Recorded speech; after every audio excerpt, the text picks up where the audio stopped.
اللہ الرحمن الرحیم۔ سامعین محترم، آج 14 اگست بروز جمعہ وہ تاریخ ہے کہ 14 اگست سن 1947 کو ہمارا پاکستان معرض وجود میں آیا، آزادی نصیب ہوئی۔ اس ملک کی بنیاد کیا تھی، نظریہ کیا تھا؟ دنیا میں جتنی بھی تاریخیں چلتی ہیں یا ملک بنتے ہیں،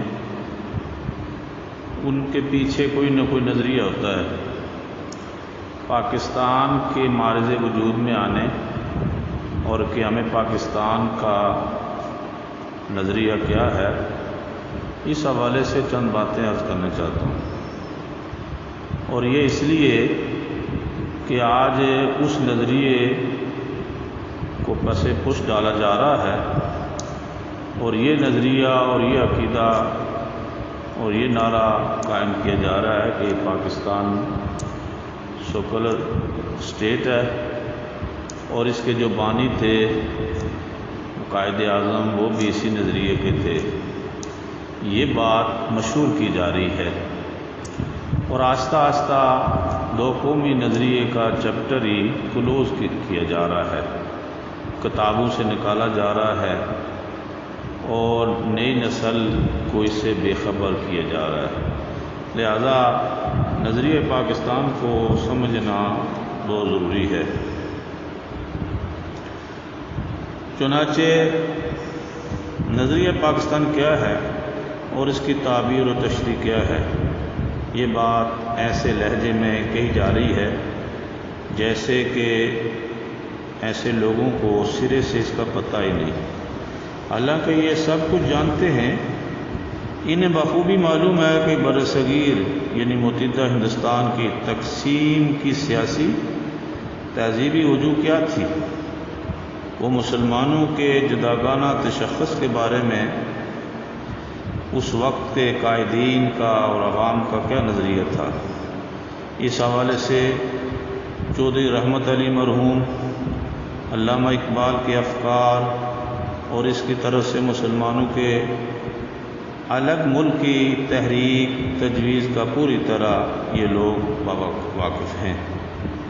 تحریک پاکستان کے بانی قائد اعظم محمد علی جناح کے وہ اعلانات اور خطبات بھی یہ لوگ پڑھتے ضرور ہیں، جن میں انہوں نے پاکستان کو اسلام کے نظریہ اور مسلمانوں کی جداگانہ تہذیبی شناخت کے تحفظ و بقا اور فروغ و نفاذ کی بنیاد قرار دیا تھا۔ چنانچہ چند باتیں یہ بھی عرض کرنے چاہوں گا۔ یوں تو قائد اعظم رحمۃ اللہ علیہ کے جتنے بھی خطبات ہیں، ان میں واضح طور پر نظریہ پاکستان کا تصور ملتا ہے۔ یہ بات ان پر ایک الزام ہے اور جھوٹا الزام ہے کہ وہ سیکولر تھے۔ جب بھی کبھی تقریر کی تو اس میں ضرور نظریہ پاکستان کا تذکرہ انہوں نے کیا ہے۔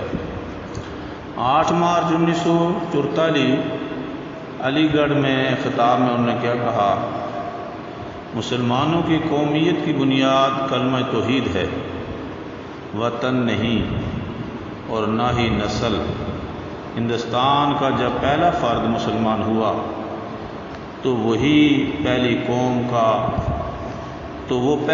کا فرد نہیں رہا، وہ ایک جداگانہ قوم کا فرد ہو گیا۔ ہندوستان میں ایک نئی قوم وجود میں آ گئی، اور آپ نے غور فرمایا کہ پاکستان کے مطالبے کا جذبہ کیا تھا؟ مسلمانوں کے لیے ایک جداگانہ مملکت کی وجہ جواز کیا تھا؟ تقسیم ہند کی ضرورت کیوں پیش آئی؟ اس کی وجہ نہ تو ہندوؤں کی تنگ نظری ہے، نہ انگریزوں کی چال، یہ اسلام کا بنیادی مطالبہ ہے۔ یہ خطاب 1944 8 مارچ کو قائد اعظم رحمۃ اللہ علیہ کا ہے۔ اور پھر خطبہ الہ آباد 1930 علامہ اقبال کا آل انڈیا مسلم لیگ کے سالانہ اجلاس میں کیا تھا، کیا تصور پیش کیا گیا۔ ان کے ساتھ ساتھ جتنے بھی اس وقت جماعتیں قائم ہوئی، ان جماعتوں کا نظریہ اور ملک کیا تھا۔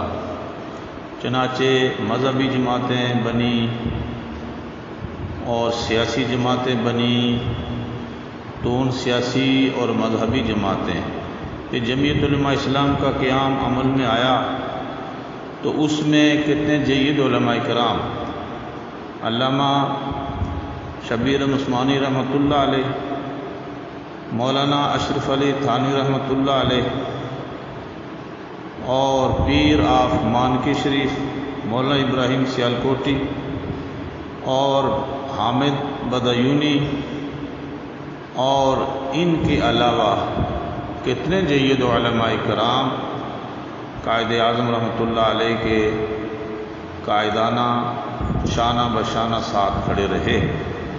چنانچہ یہ سارا نظریہ اور عقیدہ کیا تھا کہ پاکستان ایک نظریے کے تحت معرض وجود میں آ رہا ہے، اور یہ امدادات ایک نعمت اللہ کی طرف سے ہمیں مل رہی ہے۔ لہذا یہ نظریہ پیش کرنا کہ یہ سیکولر اسٹیٹ ہے، یہ ایک جدید مغربی تصور ہے۔ تاریخ اور سماجیات کے ایک طالب علم کے طور پر جب قیام پاکستان کے پس منظر کا جائزہ لیتا ہے تو ان کے سوا اس کی کوئی تعبیر نہیں سوچتی کہ یہ اسلام کی حقانیت اعجاز کا اظہار تھا۔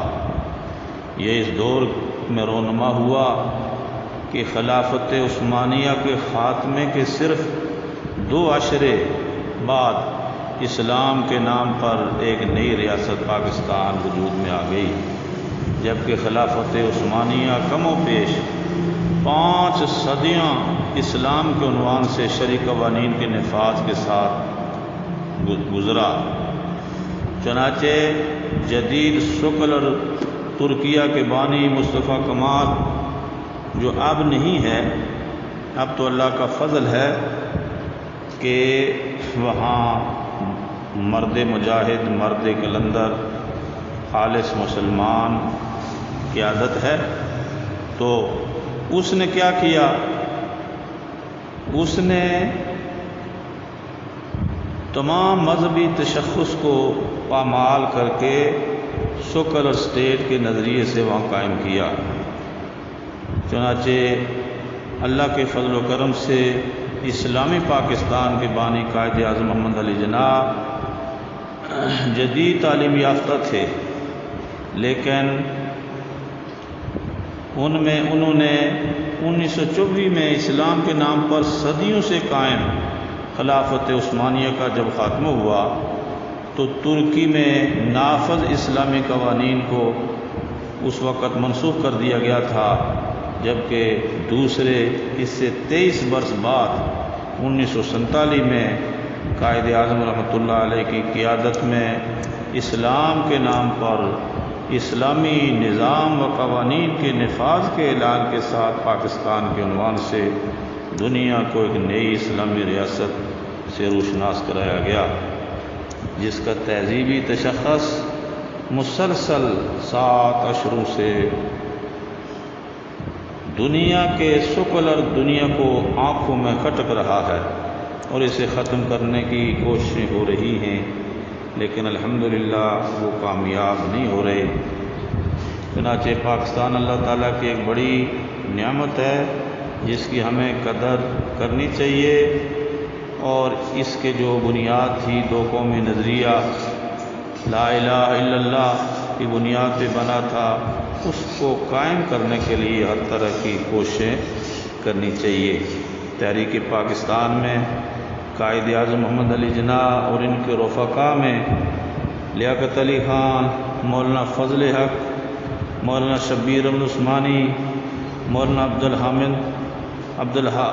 بدایونی، مولانا محمد ابراہیم سیالکوٹی، مولانا تمیز الدین حسین شہید سہروردی، پیر صاحب آف مانکی شریف، چودھری خلیق الزمان سردار عبد الرب نشتر، چودھری رحمت علی، مولانا ظفر خان رحمۃ اللہ علیہ جیسے زعمائے ملت اس کے بانیوں میں شامل ہیں، جبکہ علامہ اقبال کے فکر و دانش تحریک آزادی کے ہزاروں شہداء کی قربانیاں اس کی پس پشت ہیں۔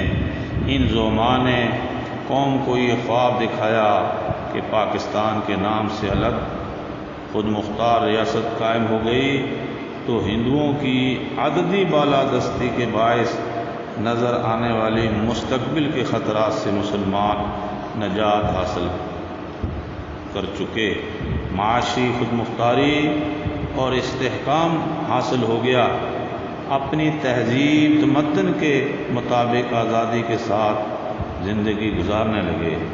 چنانچہ یہ بھی آپ کو بتاؤں کہ قائد اعظم رحمۃ اللہ علیہ نے جب اسٹیٹ بینک کی افتتاح ہو رہی تھی تو اس وقت بھی یہ کہا تھا کہ مغرب کا جو معاشی نظام ہے یہ وہ نظام ہے کہ جس کی وجہ سے ہمیں جنگوں کے سوا کچھ نہ ملا۔ میری خواہش ہے کہ